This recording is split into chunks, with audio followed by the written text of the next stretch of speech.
బలవంతపు బంధాలన్నీ కూడా రోజు రోజుకి మన మనసుని బలహీనపరుస్తాయి. మనల్ని నిజంగా ఇష్టపడటం లేదు కాబట్టి అస్తమానం మనల్ని బాధ పెడుతూనే ఉంటాయి. ఆ బాధ వలన మానసికంగా బలహీనపడాల్సినటువంటి పరిస్థితులే ఎక్కువగా ఏర్పడుతూ ఉంటాయి.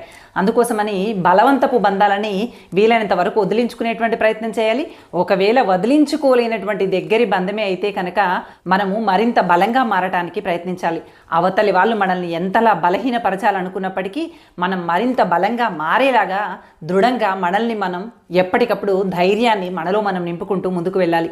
లేదంటే ఇలా బలవంతపు బంధాలతో ముడివేసుకున్నటువంటి బంధాలన్నీ కూడా మనసు బలహీనపడిపోయి నేనేమీ చేయలేను, నా వల్ల ఏదీ కాదు, నా జీవితం ఇంతే అనేటువంటి నిరుత్సాహంలో కూరుకుపోయేటువంటి అవకాశాలు ఉంటాయి. కాస్త జాగ్రత్త. బలవంతపు బంధాలతో కలిసి సాగాలి అంటే మీ మనసుని మరింత దృఢంగా మార్చుకోవాలి అనేటువంటి విషయాన్ని మర్చిపోకండి. మీకు మీరే తోడై నీడై మిమ్మల్ని మీరే మానసికంగా స్థిరపరచుకోవాలి. అప్పుడే ధైర్యంగా ముందడుగు వేయగలరు.